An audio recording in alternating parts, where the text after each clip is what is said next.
What's up, everyone? You're tuned in to a very live Tim and Tam podcast, Tam Talks podcast. What's up, Tim? How are you tonight? What's up, Tam? I'm doing well. How are you? I'm doing good. I'm hungry. I'm hungry, but I'm doing good. Excited. We got a lot to talk about today. So I want to go ahead and jump into these topics. But before I do, did you have something you want to start off with today? Nope. We jumping in. Nope. We just gonna dive right in. Hey, good evening, everybody. Welcome to another conversation with Tim and Tam Talks, the back pew. I'm your co-host Tim Nicholas, and I'm here with my lovely sister, Miss Tam Watts, and we are just gonna get it popping tonight, having just some great conversations every Tuesday during this time that we're doing the Church Board with Childhood Trauma series. We want to come in and kind of just keep it a little light and just talk about things that are happening in pop culture. So go ahead, Tam, take it away. All right, Tim. So we're gonna start with one of your topics, and this conversation gonna get a little bit spicy. So the topic at hand was let that man smash. He flew you out. So I can't help but to be offended by this title. Okay, this whole thing. So I'm very interested in and what this conversation is going to bring to us. Did we have a video? I feel like there was a video, Tim, that you shared with us for this particular one. So let's actually get into that video. A girl out that they should be flying them out. They supposed to have sex with them. For sure. They got to give up that. If you get on that motherfucking plane and then you touch down and you ain't giving that pussy, bitch, I got you a return flight before you even put your bag down. Well, my mind. Well. So Tim, I gotta ask you: have you ever flew somebody out before? Absolutely, yes. And did you expect that she should put out because you flew her out? Absolutely, yes, I did at the time. Absolutely, definitely not flying you out without some hopefully promises of some adult extracurricular activities going on. Absolutely. However, let me first say that was horrible, faulty thinking on my part. Because I mean, while you do think like as a man and as a person, you like, listen, I'm investing this time and everything else, but there's still an ulterior motive to it, right? And so, while I had that same mentality in the past, like, yeah, you need to be putting out. That's definitely not the way to go. Because I've been disappointed too, because I was expecting it and it didn't happen, then I would be like, dang, this is a waste of time, a total waste of time. But once again, it was bad thinking on my part. Hmm. Hmm. My mind. Well. Look, I'm gonna chime in and say I've gotten flown out before and have not had sex. I've also had dates where we flew somewhere together and then came right back, and I still did not put out. So perhaps they were hoping I would smash. I don't know. And with that mindset, I mean, does every man think this way? If they feel like they paid for a flight that the woman should put out, I thought men could do nice gestures and not expect for the woman to even have that mentality. Isn't that what y'all trying to tell us? If y'all nice, that don't mean it's a relationship or this and that. I'm not gonna speak for every man out there, fellas. If you were in the chat, go ahead and put out there, what would you expect if you flew a woman out where you were, no matter where you were in the world? Would you expect her to put out? Most men, I would probably say yes, they would expect that because we are physical creatures. We also, 9 times out of 10, we objectify women. So there is an ulterior motive to when we fly someone out, we expecting to get the booty. Not saying it's right, because and then there's some situations where you genuinely like the woman, and of course that doesn't happen, and maybe there's a boundary that's already put up. I just think that above all, from a man's standpoint, we could do better with that kind of thinking. Stinking thinking. It's trash. It's trash. Throw it out Thinking, here. thinking. I am definitely being honest by saying I had that same thought process, but nah, it's just not good to have any type of um unspoken expectations of someone. Now, if you say that on the front end, now if you're upfront and honest with a woman and you tell them that up front, like, I'm gonna fly you out here, but I'm expecting something, and that's the agreement that y'all make, that's something else. But if, as a man, if you want to wine and dine her and fly her out and all that, and you don't make that intention or expectation clear, then you're wrong in that thinking. So, because if we're consenting adults and we agree to that, there's nothing wrong with that. That's nobody else's business but the two of y'all. But when it comes to just an unspoken expectation, once again, that's the wrong part of the thinking, in my opinion. No comment.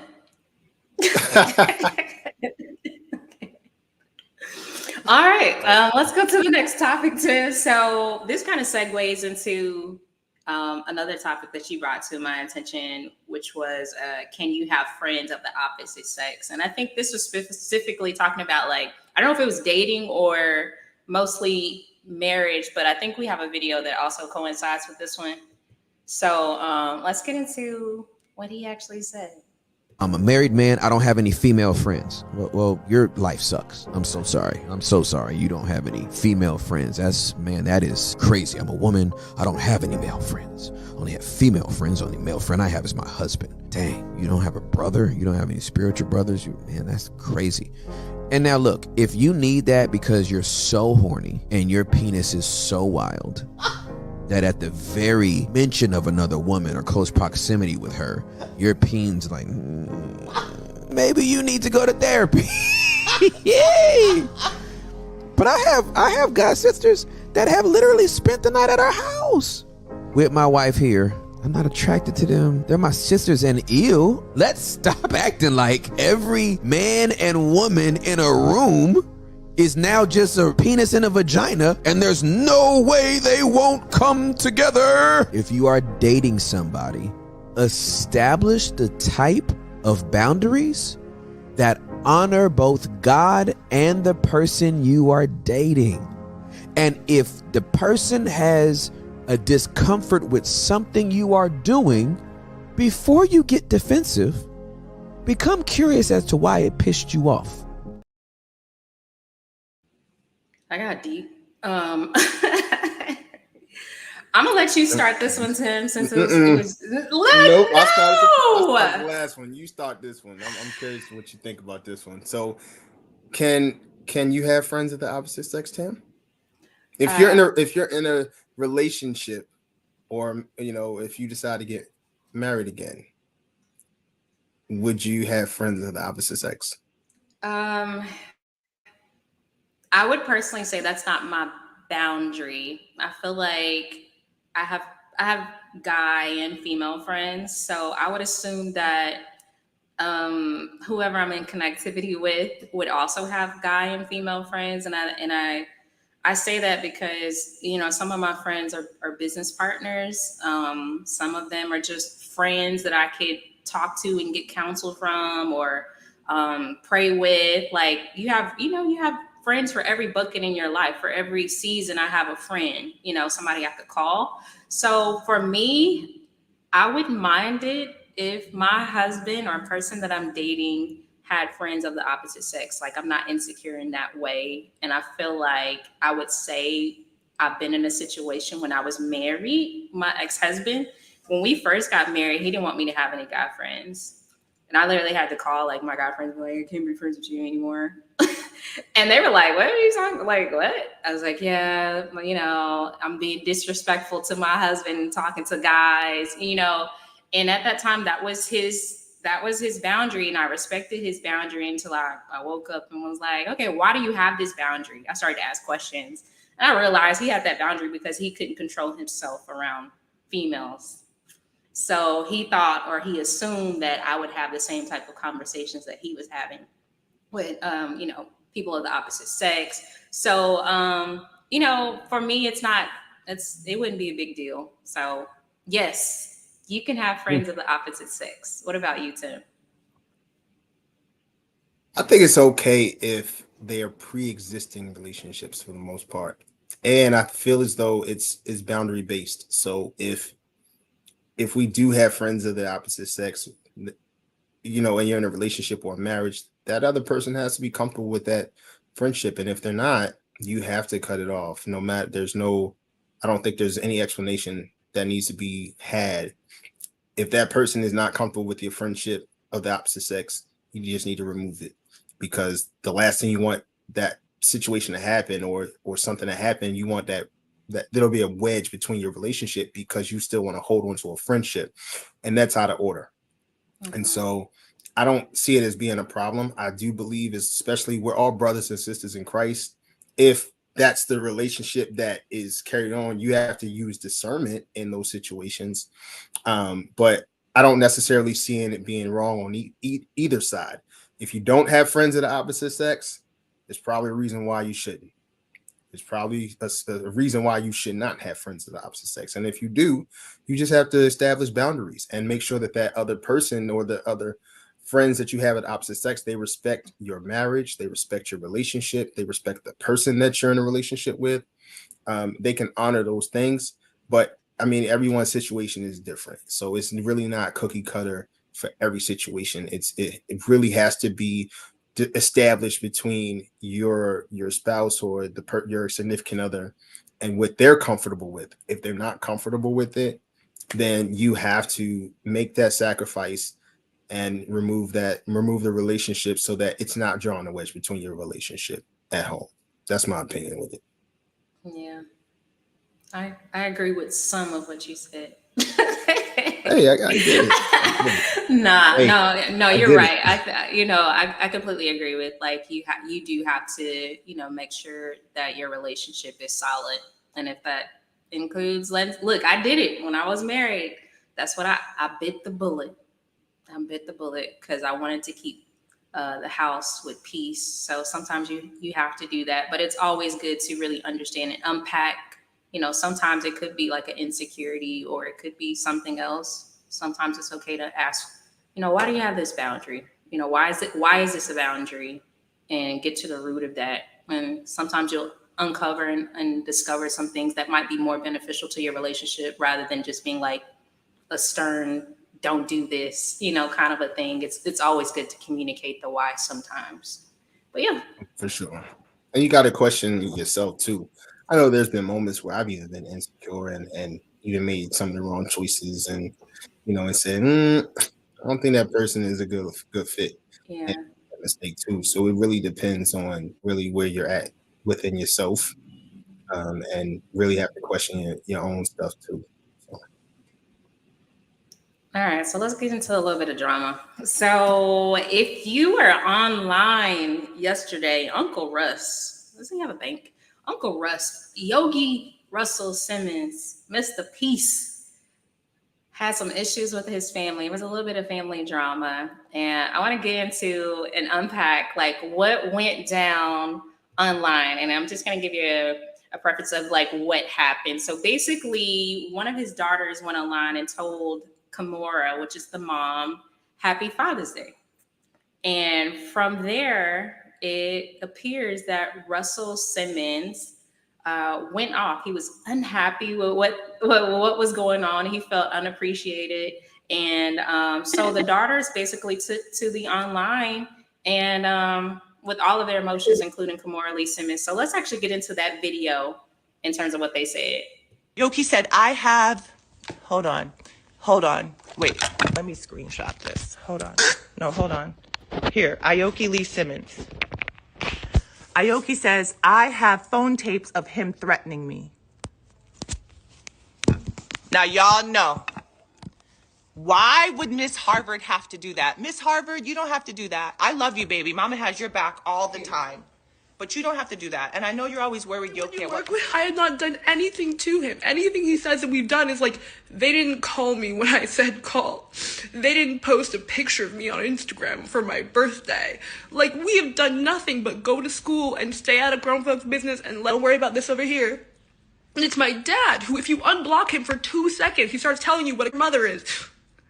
And how she's going to jail, and she's an illegal person, and she's the worst, and he can't wait to watch her go to jail and die. And like, anytime you unblock him for 2 seconds, at one point he lied and said he had COVID. And so we called him like, all right, you know, this is serious. Are you okay? And he's like, nah, I just faked that to tell you your mother's a bitch. And we're like, all right, good morning. You're 70. Like, grow up. And I never wanted to do this because I'm like,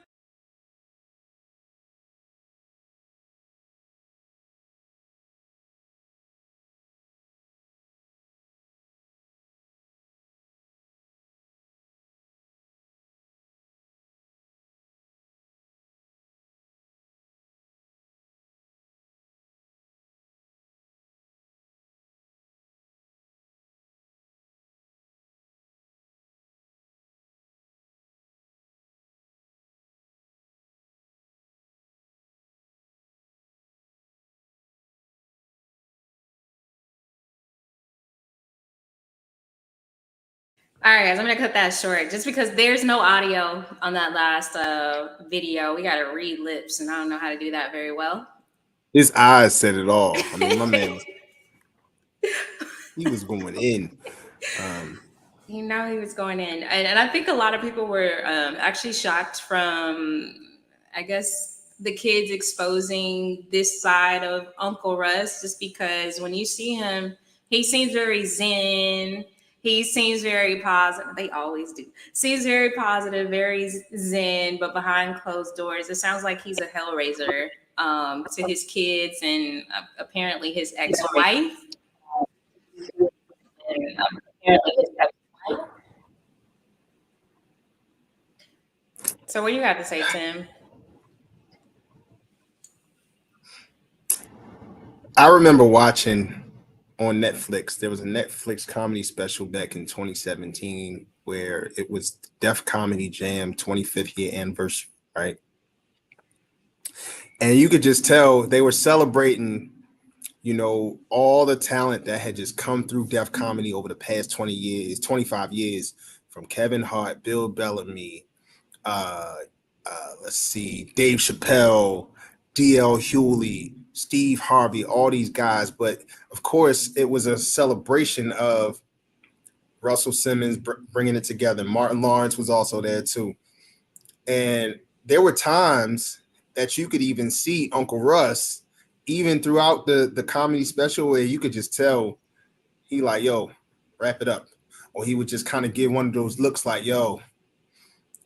And really what that did for me, it just made me feel like, man, Russ is human just like anybody else. Now,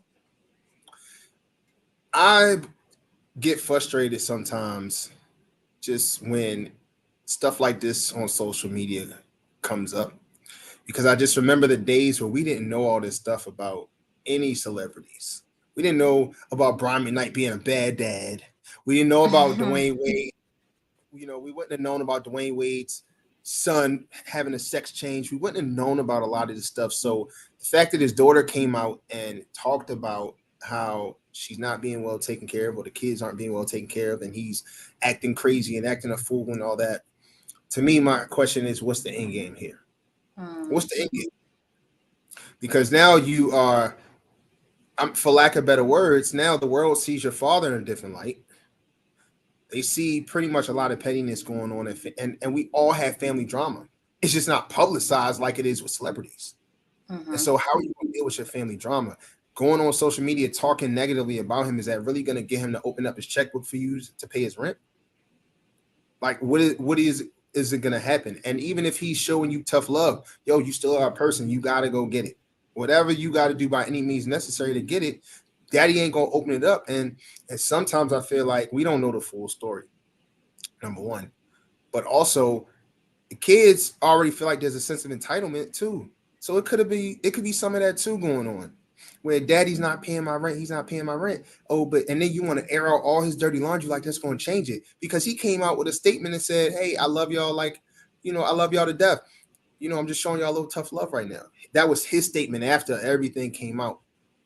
So to me, it's like, what's the end game with this? I just don't agree with always knowing a celebrity's business. got my own business to take care of. I got my own stuff to take care of. And now we got to go on social media and see stuff on the Shade Room, which is they're very messy on there, by the way. And they talking about the same type of stuff about drama, stuff that we really don't like. We don't care about that. We got our own stuff. So that's just me. I'm old school. Some people might like that drama, but not me. Yeah, I think you know, when I saw a couple different clips with the whole thing, I didn't really understand the backstory because I was like, he got this mad over, I guess, the daughter saying Happy Father's Day. Is this what triggered him? So yeah, yep. And I mean, I don't know though, Tim, because I feel like his kids have really been unproblematic for a year. Like, I really hadn't heard anything from the kids. So to see her kind of in this state, the child in this state, and then also saying, hey, I stay out of grown folks' business, but it's kind of gotten to this point where I feel like I have to say something. I feel like you're my dad, but you're harassing not only me, you're harassing my boyfriend, you're harassing my friends. I have to block you, you know, and then when I do talk to you, you know, I'm calling you thinking that you got COVID. I'm concerned. And the first thing you say to me is derogatory things to my mother. You know, that kind of thing gives me a little bit of pause, if I'm being honest with you, you know, and like a good narcissist would go back and say, well, I'm just giving you tough love right now, to try to act like he's that person, even though we do see him video looking like he was talking like a plumb fool. We don't know what he said. He could have been saying the sky's blue. I don't know. But I don't know. You're right. We don't know the full story. But definitely my heart does go out to, you know, them dealing with family issues. Like nobody wins when the family's hurting. Nobody wins. So heart definitely goes out for sure. Mine does too. You know, we don't know the full story. However, we know that they're hurting. And I think that's the more important thing, is that we see, once again, a Black family put on Front Street where they're being hurt. And that's another topic too. How often are we seeing other races and cultures doing this as much as we do it?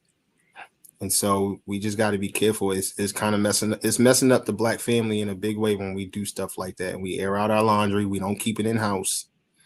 So it's just, I do feel bad for them overall, you know, because for the most part, we've heard Russell and Kimora Lee Simmons, their divorce has been pretty amicable for years, very amicable up until this point. So you didn't really hear a lot of negativity between, you know, Russell, Kimora Lee, the kids. You didn't hear a lot of that stuff. So for all parties involved, I really pray that they get the help and the counseling that they need. I agree. All right, let's go to the next topic. So the next topic is boss chicks aren't wife material. And this is actually one of my topics, guys, because I saw this fine young gentleman tell women everywhere that if you are like a woman of ambition, you are not wife material. And I actually have a video. So let's jump into the video before we give our thoughts, or I'm going to give my thoughts on this whole thing. A boss chick doesn't come with feminine energy. What does she come with? And so, be quiet, Joe. according to how we are defining a boss chick today, she does not come with feminine energy. It is not going to mesh with this masculine energy. We're going to be in arguments. We're going to be in a disagreeable house at home. When I say we're not eating meat, we're not eating this, because we're building this and we're going to make sure our children don't have diabetes and they're obese. It's not a conversation. When you even a dude after him laugh. This is a moment of silence for that guy. So should I start or should I let you start, Tim? Because I would absolutely love, look at the drama. So, okay, anytime I hear a man say this, immediately what I look for is his wedding ring, and I did not see one. Okay, so that's the first thing I look for when a man is giving a woman advice. And it's so weird that my pastor, T.D. Jakes, just said if he hears another person that's not married talk about what a woman should be, or a woman tell a man what he should be, he's going to scream. So TDJs, please scream, because I was screaming when I was watching this. I just feel like, why would you not want a partner? I hate to be like that, can hold you down, but why would you not want a partner that's fully a helpmate? And we talk about, I talk about my faith a lot, and it talks about everybody wants like a Proverbs 31 woman. That she was ambitious. She sold like, if you actually read the passage, she gets up in the morning, she sells stuff, like she goes out and get it the same way the man does. Is she a provider? No, but she's a helpmate, right? So you want somebody to be able to lean on should something in your house fall away, right? Why would you want somebody that is just there for a handout, is just there for what you can do? And I'm not saying that she has to be like boss at home, but she can be boss outside, and whatever you need her to be inside, right? She doesn't have to take your role because of what she does. And I tell people all the time, like, what you do is not who you are, it's just simply what you do. And too often do people tie their identity to what they do or what they have, but that's not the core or the nature of who people really are. And when I hear him, what I'm saying, what I hear is that his experience with a certain type of woman, his picker may be off. He may keep choosing the wrong type of woman. So his experience, he's trying to make his experience everybody's experience. And I've never heard anybody say that about me. And I'm very ambitious, right? So I just feel like it was all the way wrong. And I feel like we have to do a better job as a whole, with women not telling men how they should be and men not telling women how they should be. Like, your parents should have told you that. And if your parents didn't tell you that, that doesn't give you the ability to try to speak from your hurt or your lack. That, read a book, go to therapy, get some skills, get a mentor, like plug into other men that could show you how to be men, and plug into other women that can show you how to be women. But this whole gender thing where we're cross telling men what they should do and women telling women what they should do, I feel like we have to stop doing that. We have to stop doing it. So that's what I got to say. No, I know. I agree with you. I totally agree.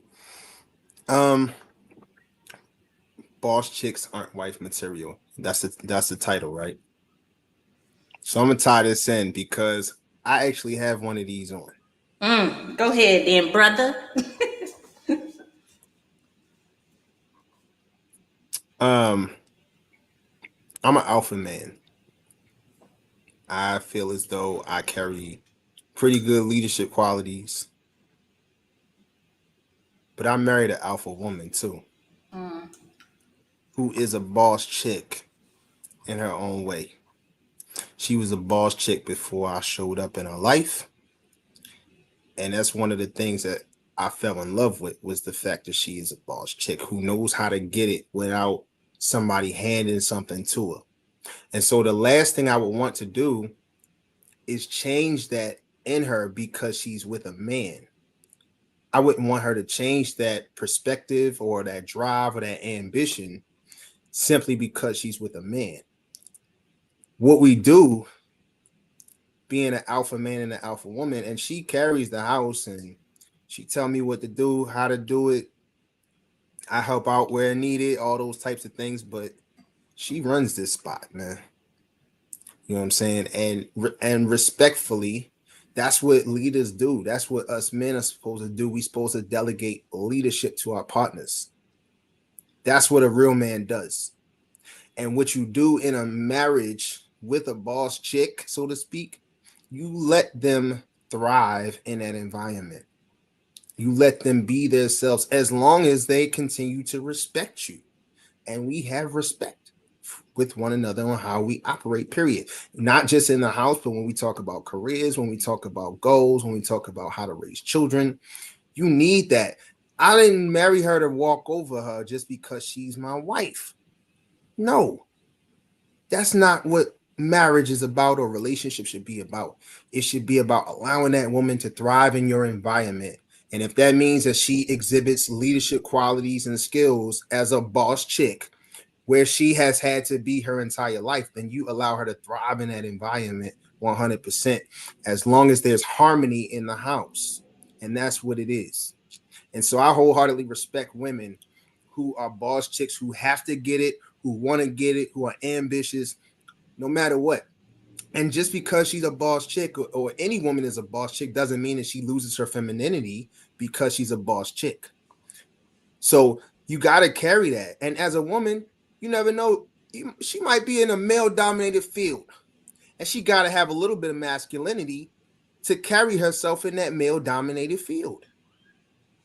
But it's all about how we gotta operate depending on the situation. Sometimes you gotta turn that boss chick masculinity on when you out in the world. But then maybe with your husband, you got to be a little feminine, a little soft in those moments. But even with your husband, you have to kind of be a boss chick in that situation too, and kind of take the lead on some stuff. So it really is about learning your partner and understanding who they are, and you allow them to thrive in that situation. So I totally disagree with this gentleman. He obviously don't have one of these on, and he probably won't have one on if he keep dealing with the same type of women. That's my opinion. Message. I'm just kidding. All right, so let's get into, look, he lost me at, like, we not eating meat. I was like, I gotta give up meat too to be with you. The heck? No, ain't no way. Right. Ain't no way. All right, so we're gonna get into this last topic that you sent me. So yesterday was Juneteenth. So to everyone that's watching, if you didn't catch us yesterday, again, we want to say happy Juneteenth, especially for all the Texans out there. Happy Juneteenth. I hope you guys celebrated it well. Hopefully you got off of work, because it appears that Gayle did not get off of work. So let's actually get into that. That's right. Happy Juneteenth to you. Is it lost on anybody that the only white guy at the table is off today to celebrate Juneteenth, and we're still here? glad to be here. We are glad to be here. I hope Tony's enjoying his Juneteenth holiday. Oh, boy. It's messed up. She said, they all say, we're glad to be here. I was like, no, they're not. No, y'all not. They all feel, they were pissed that they all were at work. I'm telling you, from Nate Burleson, the bald-headed dude, Gayle King, they all were like, man. And that's why she said it. They all said it while they were probably, waiting to come on the air. And then she probably was like, I'm going to be the one to say it because, hey, I got 25 years here. I can say whatever I want. So she really was echoing whatever they were thinking. And all they could do was laugh. But she was pissed. She was pissed she had to come to work yesterday when I'm pretty sure other counterparts on ABC or wherever else, they probably had the day off. That's messed up. Did you have the day off yesterday? No. Hey, I'm not going to say too much, but no, I didn't have the day off. That's messed up. I took the day. Day off? I took the day yesterday, so I did take. We have like a floating holiday in my company, so I went ahead and just took the day since I could have it. But yeah, I took the day. So technically, you didn't have the day off. You took the day. I took the day, but I got unlimited time, so I took the day. You know what I'm saying? That's what Salesforce does. You got these. Oh my gosh. All right. So that's all the topics we had today. So let's get into your final thoughts, Tim. What you got for us tonight? Well, you guys heard a lot of the topics that we talked about. I think it's just been a great night. Great talk, Tam, as always. Looking forward to next Monday. We're going to really be diving into some triggers next week. So I'm looking forward to it. So Church Boy with Childhood Trauma, 7:30 next week, next Monday. Let's get it. Aye. Those conversations. Final thoughts for tonight. Thank you guys so much for tuning in. If you're new here, go ahead and click that subscribe or follow button, depending on where you're watching us from, whether it be YouTube, TikTok, Instagram, wherever you're watching and catching the show. Please follow us so you don't miss now episode that we got Mondays at 7:30, Tuesdays 8:30 in that Central Standard Time. And also final thoughts for tonight. Just don't get flued out, because guys are expecting more from you. You can have friends from the opposite sex as long as your spouse or your person you're dating is okay with that. The yogi situation, we just gonna stay, like the daughter said, we gonna stay out of grown folks' business. Okay, that's what we gonna do tonight. And if you're a boss chick, continue being who you are, baby girl. Continue thriving, as my co-host said. And Gayle King, you right, because like how you still working, girl? And they was off. Like, how? Make it make sense. But yeah, that's all I got for tonight. Again, thank you guys so much for tuning in with us. My name is Tam, and my co-host, that is Tim. And this is the Tim and Tam podcast, or Tim and Tam Talks podcast, the Backpew Conversation. We'll see you guys next week on Monday at 7:30. Bye. I'll let y'all. Peace.